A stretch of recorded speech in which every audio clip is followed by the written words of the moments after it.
Muy buena noche, muchas gracias por estar de nuevo con nosotros en Acción Positiva.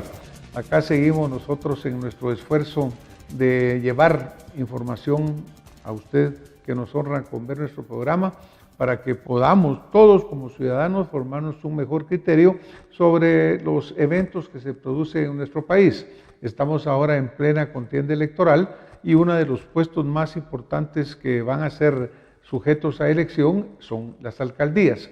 El poder municipal es fundamental a todo nivel de las alcaldías de la República de Guatemala. Hoy vamos a hablar en particular sobre la alcaldía de la ciudad de Guatemala, por ser el mayor centro urbano de este país. Antes de seguir con el programa, quisiéramos expresar nuestra condolencia al pueblo de Guatemala, a los pobladores de Nagualá, por la tragedia recientemente sucedida, y nuestro rechazo porque este tipo de situaciones se sigan produciendo, ya que conllevan responsabilidad, ya que conllevan verdaderamente faltas a las leyes de tráfico, a todo aquello que debería realmente evitarse para que no sucedan estas tragedias que llegan a poner luto en la familia guatemalteca. Nuestra condolencia al pueblo de Nagualá en particular y a los deudos de las personas que desafortunadamente fallecieron. Quiero presentar a mi invitado, el licenciado Rocael Cardona.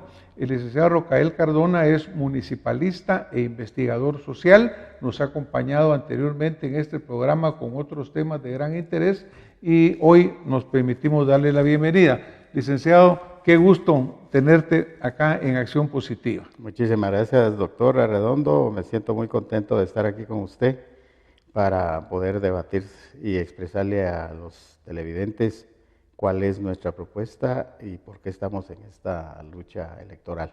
Muchísimas gracias, licenciado.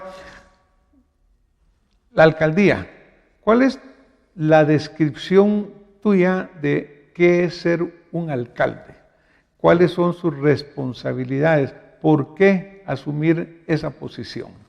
Bueno, ser un alcalde es realmente ser el gobernante del municipio, el administrador del municipio, el estadista municipal, como yo me defino, que tiene que cumplir celosamente la Constitución Política de la República, el Código Municipal y otras leyes en lo que corresponde a la autonomía del municipio. El alcalde tiene muchas funciones estratégicas, por ejemplo, preside el Consejo Municipal, también es el jefe de la administración municipal, tiene que ver el desempeño de los juzgados de asuntos municipales, es un servidor que tiene que estar preocupado día a día de los servicios públicos de la municipalidad, gerenciar bien el presupuesto, los recursos humanos, respetar absolutamente los derechos de todos los vecinos, derechos específicos de los niños, las mujeres, los ancianos, etcétera. Es uno de los cargos más importantes en la historia de Guatemala porque antes de que existiera el Estado, existió el ayuntamiento. De manera que es un honor ser alcalde. Hago esta pregunta, licenciado, porque pues de repente vemos el cargo del presidente, el cargo de los diputados, pero municipalista es una descripción que yo hago cuando te presento. ¿Por qué te llamas municipalista? ¿Qué es lo que quieres enfatizar con esa descripción de tus funciones? Porque por más de 40 años me he dedicado al tema municipal, a estudiar la autonomía del municipio y soy protagonista de los cambios que ha habido en los últimos 35 años en el tema municipal. Por ejemplo, yo fui miembro del equipo que redactó la primera ley de consejos en el año 87. En ese mismo año estuve acompañando al presidente Cerezo en la entrega del primer aporte del situado constitucional en Quetzaltenango. Posteriormente participé en la negociación de paz apoyando los acuerdos que dieron vida a las nuevas leyes en el año 2002.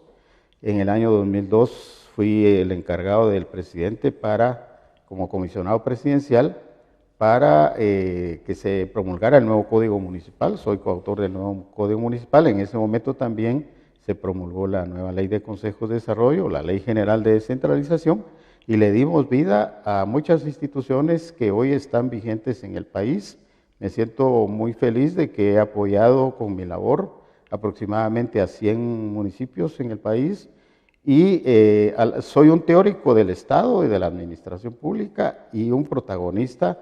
He luchado por la participación de las comunidades en los municipios a través de los consejos de desarrollo. Fui fundador de algunos consejos de desarrollo, el COMUDE de San Miguel Uspantán, etcétera, y he estudiado el presupuesto. He formado alcaldes en Centroamérica, alcaldesas, he formado líderes sociales. Sueño con un país descentralizado. A mí me califican por ser municipalista y amante de la descentralización, y quiero mencionar que no solo lo he hecho en las municipalidades, sino también en la Universidad de San Carlos, donde fui cofundador del Centro de Estudios del Mar y Acuacultura. Estuve en Ciencias Políticas, Derecho, Humanidades. O sea, he tenido un desempeño académico y político. Tengo muy buena formación política. Soy autodidacta, he estado en muchos eventos a nivel mundial y todo eso pues es lo que dice Rocael Cardona, es municipalista, porque creo que la autonomía municipal es un tesoro de la democracia y que por eso mismo vale la pena entrar a un proceso de rescate del verdadero sentido de la autonomía municipal en una ciudad tan desigual, pero que con tantas oportunidades como la ciudad de Guatemala. Pues muchísimas gracias. Esa era parte de mi siguiente pregunta, Ajá. pero ya me la contestaste parcialmente. Decir, ¿por qué eres tú capacitado para ser un alcalde? Pero tal vez nos lleva a la siguiente. Dentro de lo que hacías en la descripción, mencionabas un servidor público. Ajá. Desafortunadamente, en Guatemala hemos venido saliendo, diría yo, con tropiezos y con altos y con bajos, pero hemos ido saliendo del concepto de esos servidores públicos que solo pretendían llegar a robar a los puestos públicos.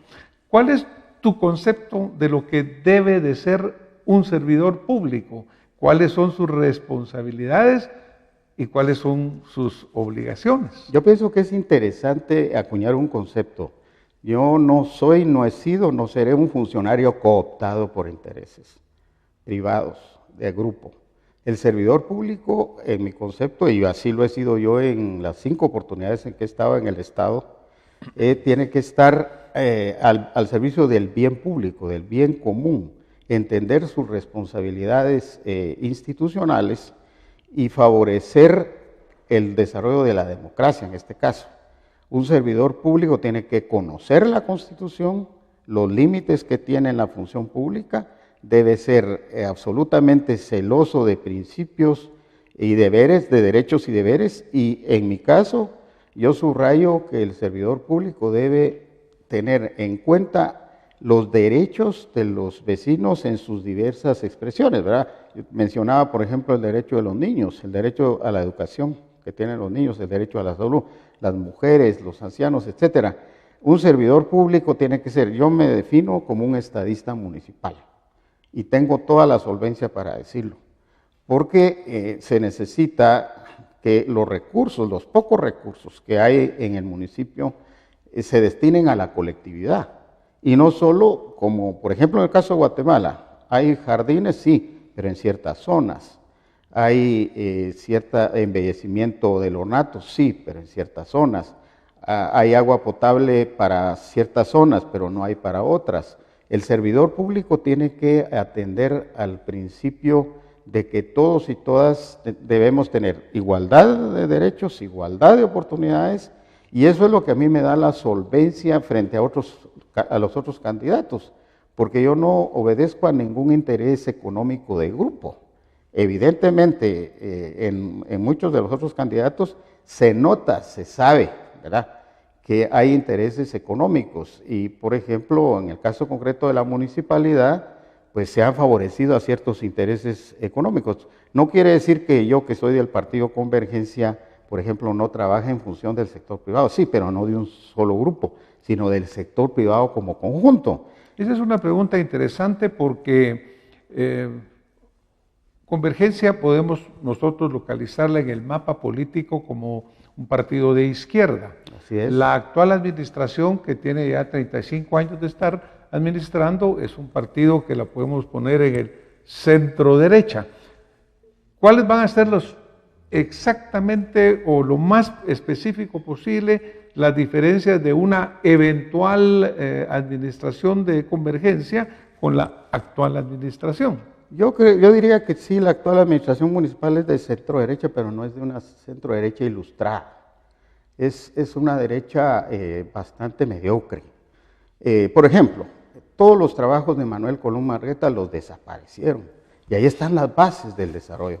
¿Cuál es la diferencia? La diferencia es que nosotros vamos a hacer cumplir la Constitución en lo que corresponde a la autonomía municipal en su totalidad, igual que el Código Municipal, el Código de Salud y otras leyes. Por ejemplo, en el caso de la Constitución, nosotros sí cumpliremos fielmente el 257 de la Constitución, que dice que las asignaciones que se trasladan a la municipalidad se tienen que dedicar a programas y proyectos de salud, educación, salud preventiva, servicios públicos.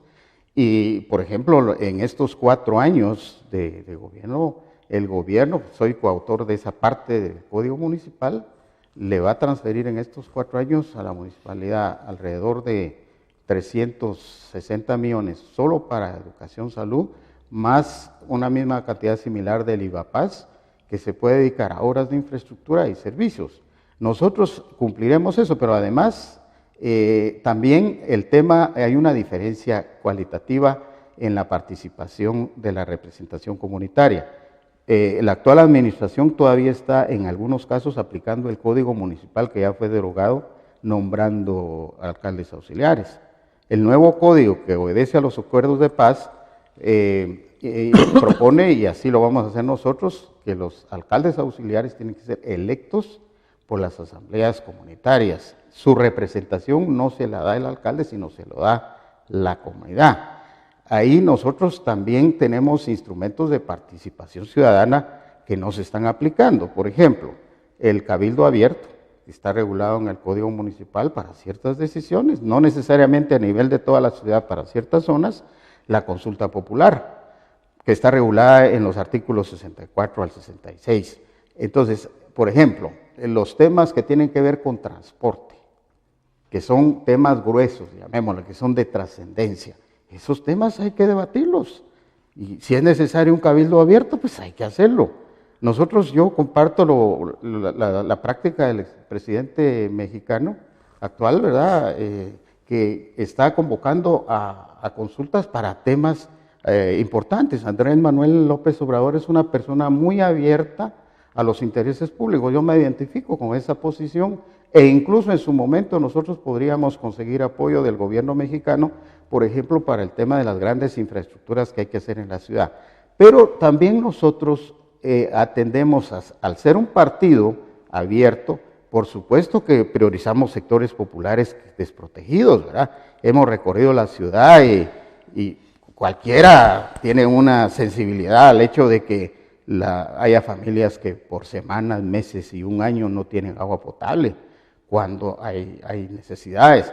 Pero, por ejemplo, nos preocupa el agua potable de los hogares, por supuesto, pero el agua también es un bien económico para la industria, para los comercios, para el turismo, para los servicios de la ciudad en general, y eso es una de las cosas que actualmente no se están haciendo. Si tú vas a Empagua o a la municipalidad y preguntas, por ejemplo, cuál es el consumo de agua por zona, por hogares, empresas, etcétera, etcétera, no hay información. O sea, se ha tenido una total irresponsabilidad en ese tema.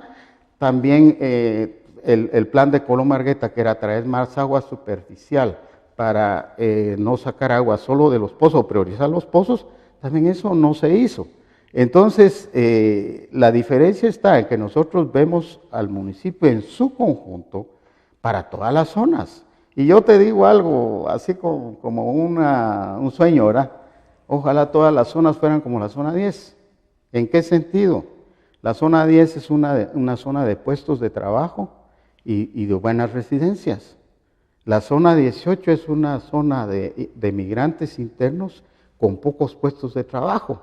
Misco es una zona sin puestos de trabajo, entonces tenemos un flujo permanente a la ciudad y así vemos en los otros municipios.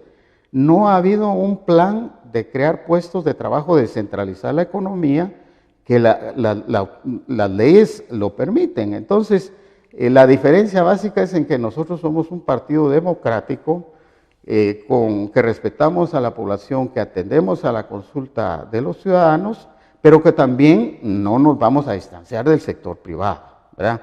O sea, promovemos integralmente el desarrollo de la ciudad. Tú mencionaste algo ahora de las ciudades, digamos, dormitorio, de venir hacia la ciudad, el problema del transporte, que es un problema que todos sufrimos diariamente. Ajá. Me recuerdo que tú tienes una buena experiencia en el desarrollo de las mancomunidades, porque alguna vez pues incluso vimos algunos proyectos acá. Aparentemente hasta el momento no ha habido un buen trabajo conjunto de la municipalidad del Distrito Central, por así llamarlo, con Misco, con Amatitlán, sino que han trabajado separado. ¿Buscarías un mejor trabajo integrado con los alcaldes de las ciudades del, digamos, gran ciudad metropolitana? Sí, absolutamente, esa es una de mis cualidades más importantes, con humildad y con respeto a los otros alcaldes, trabajando coordinadamente. Yo he tenido experiencias aproximadamente con 150 alcaldes formando mancomunidades, incluso con alcaldes de Honduras y El Salvador y con alcaldes del sureste mexicano. Las cosas se hacen priorizando el bien común, los objetivos de desarrollo y el compartir, porque hay muchas cosas que compartimos prácticamente territorio. Hoy ya no ves tú los límites entre la ciudad de Guatemala y los otros municipios. Compartimos un territorio metropolitano y todas las soluciones tienen que ser metropolitanas, pero eso requiere credibilidad, confianza. O sea, Rocael Cardona en eso tiene su hoja de vida abierta, ¿verdad? Credibilidad y confianza y además tener equipos multidisciplinarios que técnicamente vayan acompañando la decisión de los consejos municipales y los alcaldes. Ahí llaman comunidades que nos dan ejemplo.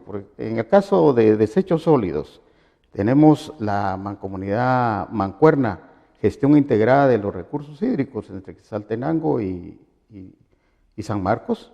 Tenemos una mancomunidad metropolitana de la que apoyé su fundación también, la Metrópoli de los Altos, en Quetzaltenango, con todos los municipios que están a su alrededor. La mancomunidad trinacional fronteriza Río Lempa para el tema del agua, entre El Salvador, Honduras y Guatemala. Yo he sido coautor de eso, o sea, no solo lo incluimos en la legislación, sino que nos arremangamos y fuimos a trabajar con los alcaldes, los concejales, las comunidades. Hay una mancomunidad preciosa en Chiquimula, entre Chiquimula y Zacapa, que se llama Montaña el Gigante, que se dedicó a recuperar la recarga hídrica, porque la ciudad de Chiquimula se iba a quedar sin agua. Estamos, en el caso de Guatemala, yo pienso que hay un cierto orgullo negativo a quererse reunir y compartir con los demás municipios, porque somos la capital. No, yo creo que hay que ser humilde, hay que a trabajar con un compromiso a toda prueba de que si no lo hacemos, como diría una frase de Manuel Colón Margueta, a quien respeto mucho, dice, cada minuto que pasa perdemos oportunidad y además perdemos dinero, perdemos recursos. Cada minuto que pasa en la ciudad de Guatemala se está bajando el manto freático. Cada minuto que pasa somos más susceptibles al cambio climático. Cada minuto que pasa el relleno sanitario está infestando al manto, el llamado relleno sanitario está infestando al manto freático. Cada minuto que pasa es pérdida de dinero porque el trabajador de a pie tiene que dedicar en promedio 6 horas al día para movilizarse, el de vehículo entre 3 y 4 horas para movilizarse. No, hombre, esa parte hay que rescatarla y tener una ciudad productiva, una ciudad que genere más empleos, seguridad, etcétera, etcétera. Cada minuto nos va avanzando acá también. Sí, vamos también a mover rápido. Hay dos dichos. Uno que dice, escoba nueva, barre mejor. Así es. Y otro que dice, lo que está funcionando, déjelo funcionar. Así es. De los planes actuales de la municipalidad, ¿cuáles seguirías adelante Sí. y cuáles impulsarías nuevos? Bueno, lo más concreto Sí, posible. el porque Transmetro que funciona bien, pero no funciona con excelencia como yo lo he visto en otros países y como me gustaría. Se necesita mejorar, extender, darle mejores servicios desde tener donde ir a orinar para las mujeres que se bajan del Transmetro o los hombres. Hay cosas básicas que no tiene, confort y a la vez poner más unidades en las horas pico. Transmetro es una idea que venía del tiempo de Colón Margueta y que Metro subterráneo. Metro subterráneo hay que evaluar posibilidades. Que Guatemala necesita un metro, lo necesita, ¿verdad?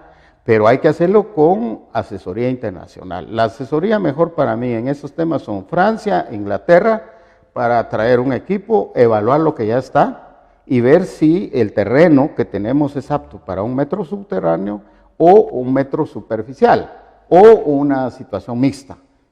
Se necesita porque es indetenible el crecimiento metropolitano. Otra cosa que es muy importante rescatar es el arte y la cultura, pero ampliarla a toda la ciudad, los parques y los jardines igual. Lo que pasa es que la administración se dedicó solo a ciertas zonas de donde la gente vive mejor. Yo estaba en la zona 18 y me lamento ver el abandono en la zona 21, en la zona 7, zona 6, etcétera. Entonces, esa es la cuestión que seguiría. Ahora, barrer. Dos proyectos concretos que tú impulsarías. Bueno, nosotros estamos... tres proyectos concretos. Bueno, estamos impulsando descongestionar el tráfico, modernizar la infraestructura vial. Ese es un proyecto de fondo con incluir la modernización integral del transporte urbano. Porque no se vale que unos guatemaltecos de la ciudad tengan un buen o regular transporte y otros tengan transporte malísimo. Ese es un proyecto importante. El otro proyecto importante es invertir del orden de 800 millones de quetzales en nuestro periodo de gobierno en educación, salud y alimentación, para darles oportunidad a los jóvenes de las zonas populares con institutos tecnológicos, bibliotecas virtuales, etcétera, etcétera. Todo lo que tiene que ver con la educación. La educación es el alma de la democracia y de la inclusión social. Y actualmente es un factor, como se maneja, de exclusión. El otro proyecto importante es poner de inmediato en marcha el procedimiento de cierre del relleno, del relleno de la zona 3, localizarlo en otro lugar, aprovechar para producir energía lo que quede y en el otro utilizar plantas de tratamiento de desechos sólidos. Y por supuesto, uno de los proyectos estrella es el de agua. El agua hay que verlo en distintos aspectos. Uno de ellos es que hay que cambiar la matriz de producción de agua. Hay que producir agua, producir más agua. Y eso se hace recuperando el concepto de el EDOM 2000, que fue con el que se fundó Empagua. Empagua hay que modernizarla, descentralizarla y cambiar la matriz para producir más agua superficial por gravedad. Tenemos ese proyecto, a la vez plantas de tratamiento para descontaminar las aguas y reciclar agua. ¿Qué quitaría de los proyectos actuales? ¿Perdón? ¿Cuál de los proyectos actuales de la municipalidad suspenderías? Es que la municipalidad, un proyecto, la verdad es que sus proyectos, el de relleno sanitario, ellos dicen extenderlo 15 años más, eso lo quitaríamos, okay. ¿Verdad? ¿No tienen algún otro proyecto? El aerometro. El aerometro yo lo sometería a un mayor análisis con expertos y a una consulta popular y a la transparencia, porque es parte de todo cómo se ha venido haciendo esto.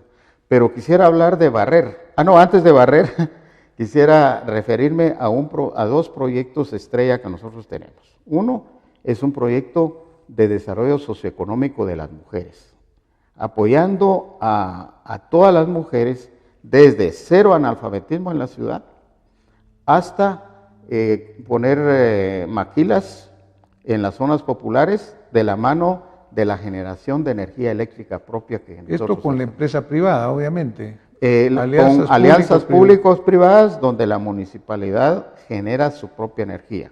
Tenemos el mandato constitucional, el mandato del Código Municipal, se puede producir energía por biogás, se puede producir energía solar y energía hidroeléctrica. Nosotros queremos recuperar la energía por todos los valores que tiene. Y en el caso de las mujeres también guarderías de día, de guarderías de noche, alimentos por trabajo, todo aquello que mejore la condición económica y social de la mujer. Hemos estado en consultas con muchas mujeres en las distintas áreas, con la idea de una mayor inclusión y participación de las mujeres. 6 nombres de personas que van con tu equipo de trabajo. Miguel Ángel Santa Cruz, urbanista, arquitecto, graduado en los Estados Unidos, con la mejor carta de presentación en Guatemala. Enrique de la Roca, ingeniero sanitario, graduado en la Argentina, que en su momento fue planificador de Empagua en la bella época de Empagua. María Elena Cabrera González, administradora de empresas, empresaria y gestora con los programas con discapacitados. Graciela López, ella es abogada con experiencia en Suecia, en urbanismo, derecho, etc. Carlos Verges, matemático, pedagogo con experiencia educativa. Ana María Palomo González, ambientalista, coautora de la Ley de Cambio Climático. Roberto Cáceres, sociólogo graduado en la Universidad de París. Pues excelente, experto. Muchísimas gracias. Nos sobran bueno, especialistas. Pues ahora va a haber que seguir en la lucha. Obviamente cuesta con un nuevo sistema de elecciones, va a ser difícil llevar tu concepto. 30 segundos para un último mensaje a la audiencia. Bueno, a la audiencia les pido que mediten su capacidad y derecho de elegir. Es una oportunidad que tiene el pueblo de Guatemala de cambiar 33 años que con tanto dinero que se maneja ahí, son 2,000 millones de quetzales al año, realmente no se ve. La ciudad está abandonada en muchos aspectos. Que mediten su voto. Convergencia es una opción democrática, incluyente. Rocael Cardona tiene una hoja de vida intachable como servidor público, y que pues nos organicemos más para que se difunda. Muchísimas gracias, Rocael, por estar con nosotros. Nos tenemos que ir esta noche. Vamos a poner una imagen que me mandaron que me pareció muy interesante y dice: recuerden las próximas elecciones 2019, requisitos para votar: DPI, dignidad y memoria. Si no tienes dignidad ni memoria, por el bien del municipio y del país, esperamos que no encuentres el DPI. Muy buenas noches, nos vemos la próxima semana con más Acción Positiva. Gracias, doctor. Muy buenas noches.